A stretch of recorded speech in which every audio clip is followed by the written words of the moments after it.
우리에게 천국의 소망을 주시고 한결같이 우리를 사랑하시는 우리 주님의 은혜, 평강이 예배하는 모든 성도님들 심령과 가정에 넘치시기를 축복합니다.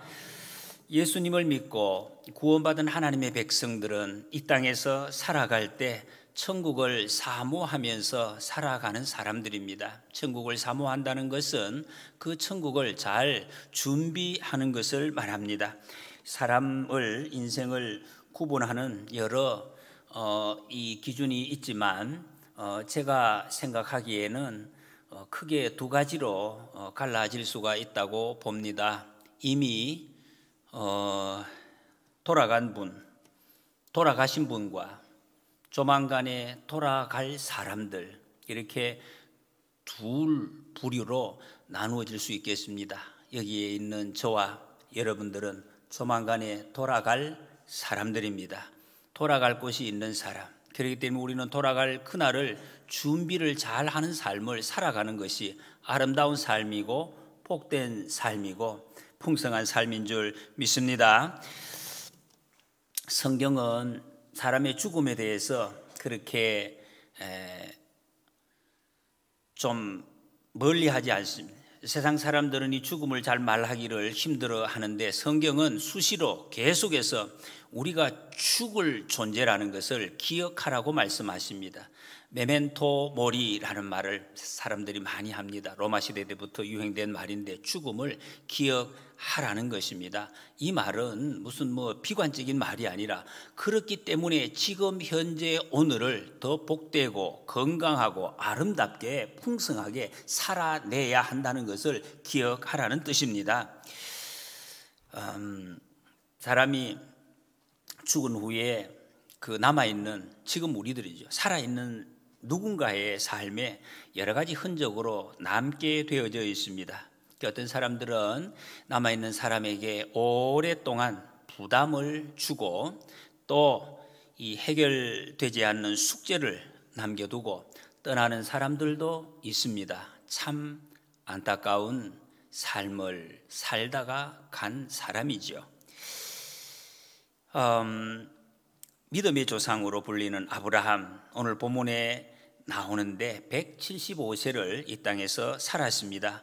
성경은 이 아브라함이 하나님의 말씀, 아브라함의 삶의 전체 그 초점 한 단어를 먼저 말하라면 약속, 이렇게 말할 수가 있을 것입니다. 하나님의 약속을 받고 그 약속을 따라서 아무것도 모르는 상황에서 갔습니다. 그 약속 따라서 살아가다가 약속 따라서 복을 받고 약속이 성취되는 것을 그 후손 대대로 아브라함은 보게 되는 것입니다. 그래서 아브라함을 믿음의 조상, 복된 삶을 산 사람이다, 이렇게 우리는 고백을 합니다.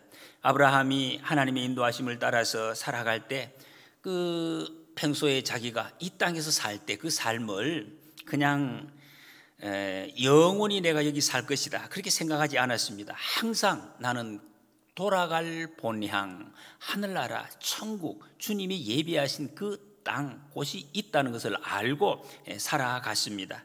히브리서 11장에 보면 아브라함에 대해서 15절 16절에 그들이 나온 바, 우리가 온 곳이 있습니다. 그냥 이 자리에서 생겨난 것이 아닙니다. 우리가 보냄받은 그곳 본향을 생각하였더라면 돌아갈 기회가 있었으려니와 그들이 이제는 더 나은 본향을 사모하니 곧 하늘에 있는 것이라. 이러므로 하나님이 그들의 하나님이라 일컬음 받으심을 부끄러워하지 아니하시고 그들을 위하여 한 성을 예비하셨느니라. 성경은 지금 우리가 살고 있는 이 성 말고 또 한 성, 정확하게 우리는 알 수는 없어요. 성이라고 표현해요. 성을 하나님이 예비해 놓으셨다고 말씀합니다. 오늘 본문은 아브라함의 죽음에 대한 말씀입니다. 아브라함은 평안한 가운데 죽음을 맞았습니다. 아내 사라가 죽은 후에 48년, 좀 길기도 하죠. 48년 동안 더 살면서 아들을 더 낳았어요. 첫 번째 아내가 죽었는데도 아들을 낳았다. 얼마나 건강합니까? 하나님의 그 약속은 어마어마합니다. 아들을 계속 놓고 또 평안하게 건강하게, 그리고 자식 이삭의 결혼식도 보면서 하나님의 복을 누리다가 하나님의 부르심을 받았습니다. 이 시간에 아브라함이 죽음을 준비하는 모습을 상고하면서 우리의 마지막을 잘 준비해서 우리의 남은 여생이 더 복되고 풍성한 삶이 되시기를 소원합니다. 5절 6절에 보니까 아브라함이 이삭에게 자기의 모든 소유를 주었고 자기 서자들에게도 재산을 주어 자기 성전에 그들로 하여금 자기 아들 이삭을 떠나 동방 곧 동쪽 땅으로 가게 하였더라 그랬습니다. 아브라함이 죽음 직전에 재산을 정리하고 그리고 가족들의 관계를 정리합니다. 아브라함에게는 실제로 8명의 아들이 있습니다. 약속의 아들 이삭이 나기 전에 이스마엘이 낳고 이삭이 있고, 그리고 아내가 죽은 후인지는 그전에는 확실하지 않습니다만 후처 구두라를 통해서 6명의 아들이 나게 됩니다. 그래서 8명이 지금 아들이 있게 되는 것입니다. 이들을 어떻게 정리했는지를 말씀하고 있습니다. 이삭에게 자기의 모든 소유를 주었다 그랬습니다. 이거 왜 한 사람에게 완전히 다 밀어주나 이렇게 생각할 수, 그게 아닙니다. 여러분, 성경적으로나 또 당시에 이 문화적으로 볼 때 당연한 것입니다. 장자에게, 그리고 약속의 자녀에게. 이 말은 이삭에게 다 주었다는 것은 이 아브라함이 약속의 아들은 이삭밖에 없다는 것을 이게 명백하게 지금 밝혀주고 있습니다. 다 주고, 그리고 다른 자식들에게, 서자들에게는 재산을 주었다. 이 재산이라는 말은 재물 이런 뜻입니다. 선물. 자기의 재산 중에서 땅이나 다른 것이 아니라, 권리가 아니라 그 많은 풍성한 물질을 선물로 주었다는 것입니다. 하나님 당시의 법대로는 안 주어도 상관이 없습니다. 그런데도 법을 지키면서 물질로 후하게 대우를 했다는 것입니다. 이렇게 자기 생전에, 그리고 이 재산을 다 나누고 서자들을 이삭에게서 멀리 떠나 동방으로 가라고 했습니다. 살아있을 때 이것을 정리를 합니다. 여러분, 우리가 마지막에 하나님께서 내게 이 땅에서 맡기신 재산을 정리하는 거, 이거 중요한 것입니다. 그리고 인간 관계를 깨끗하게 정리하는 것, 이것이 중요한 것을 말씀하고 있습니다. 아브라함은 여기서 보면 하나님의 뜻을 정말 조금 심하다 할 정도로 아주 냉정하게 그 뜻을 따르고 있습니다. 약속대로. 사실 아브라함이 처음에는 이삭이 나기 전에 13년, 최소한 13년 동안, 그 13년 전에 이스마엘을 얻었지 않습니까? 얻었는데 그 이스마엘을 자기의 대를 이을 장자로 그렇게 믿었습니다. 정말로. 아들이 없기 때문에 이 아들이 나의 대를 이어갈 것이다. 창세기 17장 18절 이스마엘이나 하나님 앞에 살기를 원하나이다 그랬습니다. 이 아들밖에 없으니까 하나님, 이 아들 족합니다. 이제 내 후계자로 잘 삼고 사랑하며 살겠습니다. 굉장히 사랑했습니다. 근데 하나님께서는 아니라 그랬어요. 내 아내 사라가 내게서 아들을 낳으리니 너는 그 이름을 이삭이라 하라. 내가 그와 내 언약을 세우리니 그의 후손에게 영원한 언약이 되리라. 이삭이 내 약속의 자녀다. 이렇게 확인을 시켜주십니다. 이 말씀 이후에 그 아내 사라가 또 그 이스테리로 인해서 하갈과 이스마엘을 쫓아내 보냅니다. 아브라함의 마음이 어떻겠습니까? 가슴이 얼마나 아팠겠습니까? 실제로 자기 아들이고 자기는 정말 사랑했고 그런 아들인데 이걸 이제 이 분란이 생겨서 쫓겨나게 됐으니까, 그런데도 아브라함은 그렇게 합니다. 냉정하게 쫓아내 보냅니다. 마음은 미안하겠죠. 그 아들이 얼마나 사랑했는데 너무나 미안한 마음이 사무쳤을 것입니다. 그런데 지금 죽음을 앞둔 이 순간에도 단호하게 그 서자들을 멀리 떨어지게 합니다. 여러분, 이것은 아브라함이 자기의 정서, 자기 감정, 자기 생각 같으면 멀리 떠나보낼 생각이 없겠지요. 그렇게 하지 않고 하나님의 약속, 하나님의 말씀을 기준으로 자기 삶을 결정을 했다는 것입니다. 하나님의 약속이 방해받지 않도록 모든 결과를 내가 이렇게 했을 때 하나님이 책임지실 것이다, 그것을 믿었다는 것입니다. 잠언 16장 3절에 너의 행사를 여호와께 맡기라. 그리하면 내가 경영하는 것이 이루어지리라. 아멘. 여러분, 하나님께 다 맡기시기 바랍니다. 내가 생각하면 이것이 잘 못될 가능성이 있겠다, 아무리 그렇게 생각이 되어도 하나님의 언약의 말씀대로 우리가 순종할 때 주님이 우리의 삶을 책임지는 줄 믿습니다. 7절 8절에 보니까 아브라함의 향년이 175세라 그의 나이가 높고 늙어서 기운이 다하여 죽어 자기 열조에게로 돌아가매 그랬습니다. 사람은 누구나 다 죽습니다. 순서도 없습니다. 하나님 앞에서 이 땅에서 오래 장수하는 거 큰 복입니다. 그럼에도 불구하고 여러분, 이 땅에서 오래 사는 것보다 더 중요한 거, 어떻게 죽느냐 하는 것입니다. 어떻게 죽느냐. 나이가 높고 이 말은 백발이 되었다, 충분히 누렸다, 그런 의미를 가지고 있습니다. 그냥 억지로 유지한다, 견뎌낸다, 그런 것이 아닙니다. 풍성하게 누릴 것 다 누렸습니다. 더 바랄 것이 없습니다, 그런 뜻입니다. 나이가 높고, 그리고 기운이 다하여, 이 말은 만족하다, 이런 만족. 하나님이 주신 은혜가, 내 인생에 베풀으신 그 은혜가 너무 만족합니다. 다 누렸고 만족했다.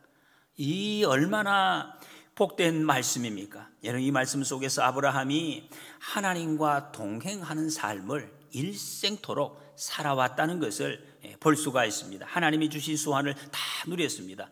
다른 말로 하면 다음 세상, 하나님이 주신 영원한 나라를 맞이할 준비가 잘 갖추어졌다는 것입니다. 이 말씀은 창세기 15장 15절에 너는 장수하다가 평안히 조상에게로 돌아가 장사될 것이요, 하나님의 약속이 그대로 이루어진 것입니다. 8절에 보니까 죽어 자기 열조에게로 돌아가매 그랬습니다. 구약의 성경의 이 시각입니다. 죽었다, 사라졌다, 이렇게 표현하지 않고 열조에게로 돌아갔다. 이 땅에서 형제자매들과 살다가 먼저 가신 조상들과 함께 살게 되었다, 이렇게 표현을 하고 있습니다. 우리의 삶이 똑같을 것입니다. 그때 선조들과 만나는 것을 참된 기쁨, 안식을 얻었다고 말씀하고 있습니다. 아브라함의 삶에, 이 세상에 살 때 어려움이 없었던 것이 아닙니다. 여러 고난이 있었습니다. 그럼에도 불구하고 일생을 믿음으로 살아갔을 때 아브라함의 결국입니다. 축복된 결론을 이렇게 얻었다는 것입니다. 우리도 조만간에 우리 인생을 끝낼 때 우리가 보고 싶은 먼저 가신 선배님들, 사랑하는 이들의 얼굴을 곧 보게 될 것입니다. 베드로전서 1장 8절 9절에 이제도 보지 못하나 믿고 말할 수 없는 영광스러운 즐거움으로 기뻐하니 믿음의 결국 곧 영혼의 구원을 받음이라 했습니다. 여러분, 우리가 믿음의 처음 시작할 때 예수 그리스도를 모시고 십자가 이 길을 걸어가는 경우가 많습니다. 지금도 인생의 고난의 길이 있고 여러 가지 어려움이 있는 분들이 계실 것입니다. 그러나 성경이 분명히 밝히고 있습니다. 믿음의 결국, 믿음의 결국, 그것이 뭐냐? 구원과 기쁨과 안식이라 했습니다. 여러분, 우리 모두도 마지막 때 이 영광스러운 즐거움을 꼭 취하게 되시기를 축복합니다. 9절 말씀에 보니까 그의 아들들인 이삭과 이스마엘이 그를 마므레 앞 해쪽 속 소할의 아들 에브론의 밭에 있는 막벨라 굴에 장사하였으니 그랬습니다. 이삭과 이스마엘이 같이 아버지의 장례식을 지금 거행을 하고 있습니다. 여러분, 이삭과 이스마엘 두 사람 사실은 같이 할 수 없는 그런 사이입니다. 계속해서 일생이 태생 자체가 그렇습니다. 같이 있을 수 없는 지금 태생으로 태어난 사람, 대립 관계입니다. 이스마엘의 입장에서 한번 보십시오. 여러분, 자신이 최소 13년 동안 어릴 때, 여러분 어릴 때 그 생각이 얼마나 더 깊습니까? 만들어진 게 아니잖아요. 그대로 자기는 그냥 보고 살았는데 내가 우리 아버지의 장자권을 이어받을 사람, 아버지의 사랑받는 아들, 이렇게 계속해서 살아왔습니다. 그런데 난데없이 이삭이 태어나는 그 순간 자기가 가지고 있던 모든 것을 다 빼앗겨버렸습니다. 장자의 권리도 그 사랑도 모든 환경이 다 바뀌어요. 그 마음이 어땠겠습니까? 얼마나 큰 상처를 받아, 얼마나 속상했겠습니까? 이삭을 실제로 놀리기도 했습니다. 어릴 때 놀리기도 하고 조롱을 했습니다. 그리고 자기 어머니 하갈도 그 첫째 또 주인인 사라를 얼마나 무시하고 학대한 적도 있습니다. 그래서 결국에는 쫓겨납니다. 엄마와 이 아들이 물 한 통 가죽 부대를 들고 광야에 쫓겨나서 대성통곡을 합니다. 얼마나 슬픈 일을 겪었습니까? 그때 하나님이 나타나셔서 이들을 그냥 버리지 않아요. 위로해 주십니다. 물을 주시면서 다시 내 주인에게 돌아가서 복종하라, 그런 또 말씀도 듣습니다. 이 일 때문에 사라가 아브라함에게 대항하고 가정 불화가 또 끊이지 않는 그런 일도 있었습니다. 그래서 이 이삭과 이스마엘은 사실은 같이 있을 수가 없는, 특히 여러분 장례식에 안 오시는 가족들이 있죠. 무엇 때문에 그랬습니까? 같이 할 수가 없다는 거죠. 장례식에 안 옵니다. 그런데 이 두 사람이 지금 장례식에 와서 아버지의 장례를 같이 치르고 있습니다. 이게 무엇을 의미하고 있습니까? 이 말은 이 두 사람이, 형제가 평소에 왕래가 있었다는 것을 의미하고 있습니다. 어떻게 해서 그런 일이 있을까? 이삭이 애를 썼을까? 이스마엘이 애를 썼겠습니까? 물론 두 사람 마음도 있었겠죠. 그러나 더 중요한 것은 그 아버지, 아브라함이 얼마나 이 일을 위해서 기도하고 애를 썼는지. 왜? 그 이스마엘에게 하나님이 이미 축복의 약속을 하셨기 때문에, 그 약속을 붙들었기 때문에 아브라함이 그렇게 애를 썼다는 것입니다. 작은 일 때문에. 여러분, 형제 간에 큰 일도 아니에요. 작은 말다툼 때문에 이제 그때부터 만나지 않는 이런 참 안타까운 관계에 있는 분들도 계십니다. 그런데 여러분, 그 형제 간에 불화가 생겼을 때 누가 제일 가슴이 아픕니까? 두 사람 가슴 아프죠. 그런데 그보다 10배, 적어도 100배 가슴 아픈 사람은 부모님이죠. 그걸 보는 부모님은 참 눈을 감을 수가 없을 정도로 가슴이 아픈 것입니다. 저는 형님도 계시고 동생도 있습니다. 저는 형님, 동생하고 잘 연락을 안 해요. 싸움을 해서 그런 것은 아닙니다. 관계가 나쁜 것도 아니에요. 어릴 적부터 그런 이 삶의 습관이 그렇게 돼서 거의 연락을 안 합니다. 가끔씩 연락합니다.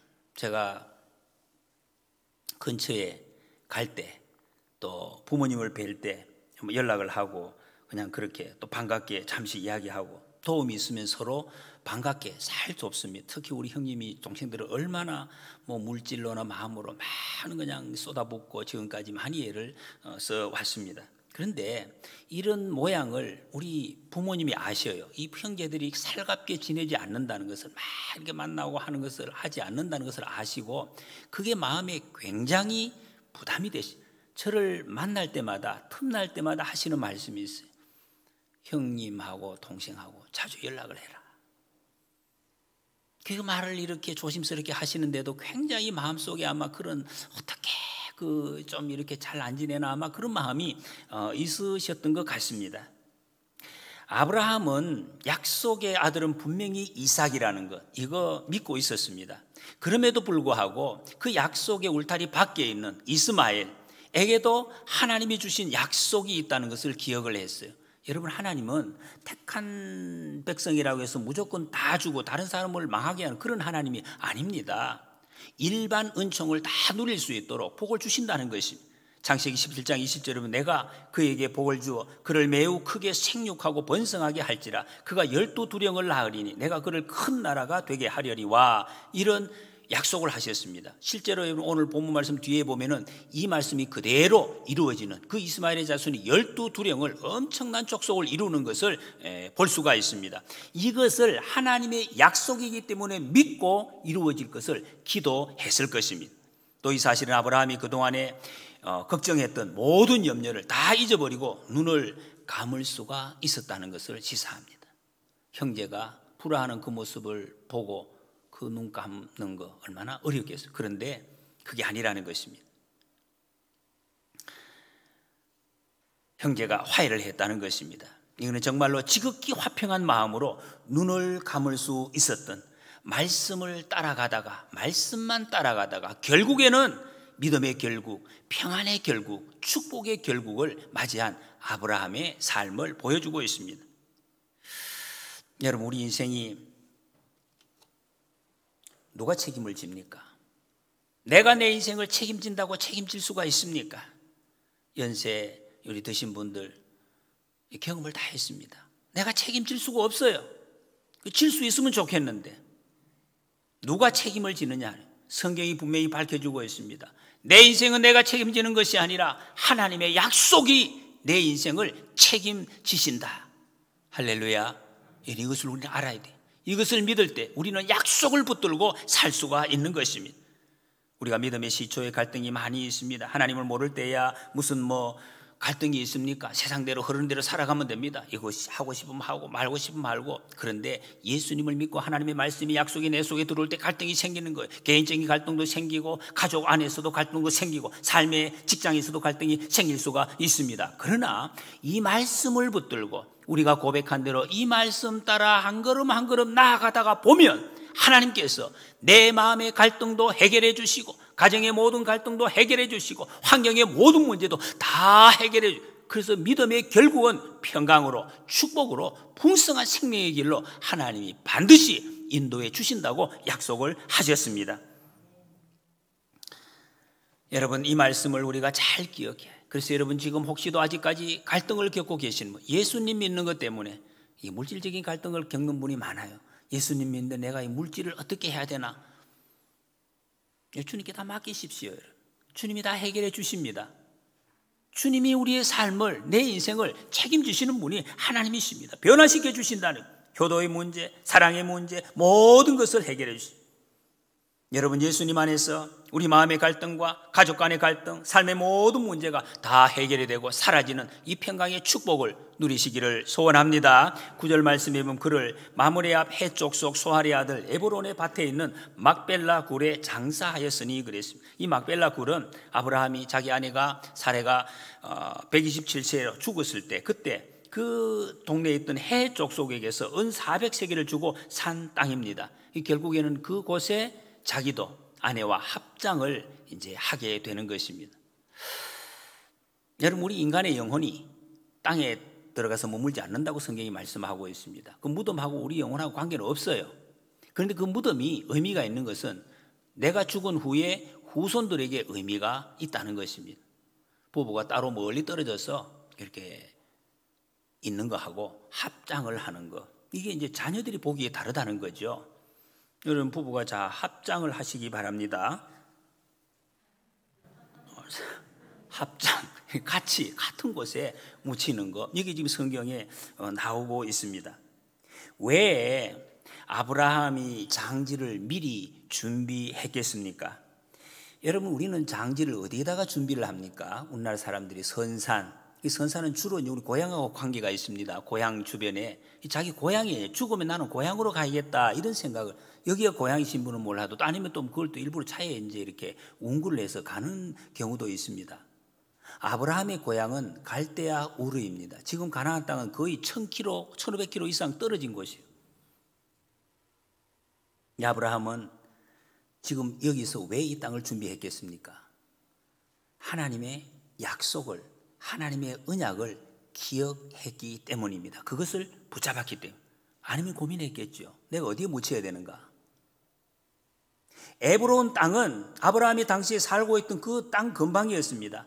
여기까지 인도하셨고 지금도 함께 하시고 앞으로도 우리 자손들을 인도하실 그 하나님, 그 하나님의 약속을 믿었기 때문에 그것을 장지로 확정을 했다는 것입니다. 가족을 위한 장지입니다. 하나님이 허락하신 이곳, 나 자신뿐만 아니라 내 가족들, 온 자손들 대대로 기억하고 지키기를 바라는 그 마음이 여기에 들어있다는 것입니다. 그래서 에브론이 아브라함이 에브론에게 이 밭을 살려고 할 때 너무 아브라함을 사랑하고 존경하니까 그냥 주려고 그래요. 무상으로. 여러분 어떻게 하시겠습니까? 아니, 내가 살려고 하는데 굳이 무상으로 주려고 하는데 감사하지요. 감사하게 받아도 되는데 아브라함은 억지로 그렇게 하지 않았습니다. 여러분 잘 보십시오. 이게 잘 보셔야 됩니다. 이거 고집스럽게 값을 지불하겠다고 했습니다. 하나님의 언약을 믿는 사람은 삶을 쉽게 결정하지 않습니다. 약속을 믿는 사람 신중합니다. 공짜에 흔들리지 않습니다.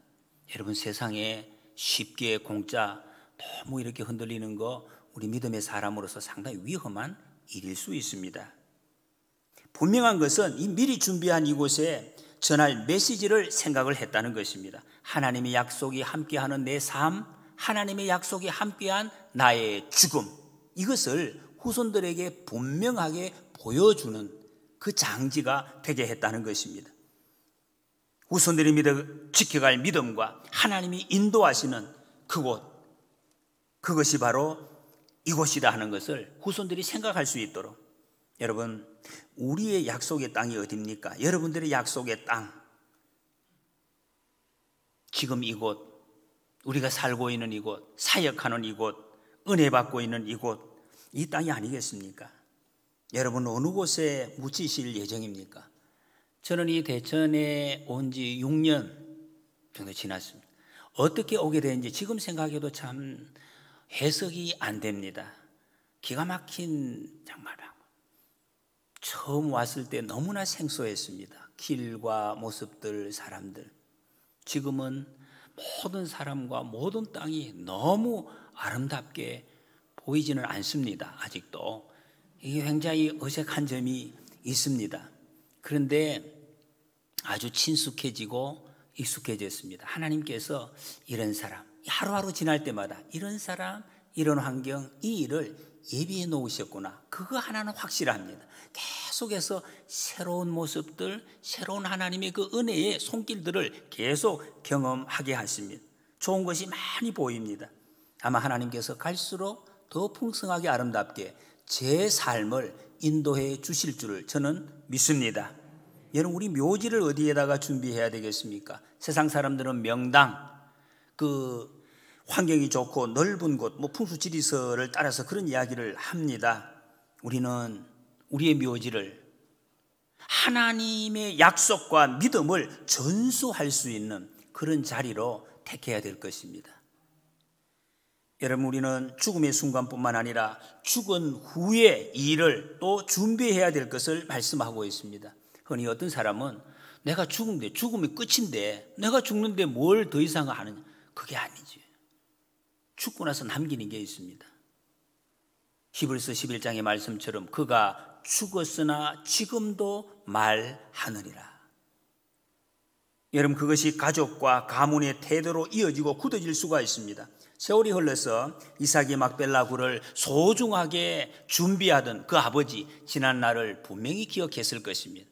지나가다가 산에서 여러분 남의 전혀 관계없는 묘지를 보더라도 그 비석을 보면서 여러분 이야기를 하잖아요.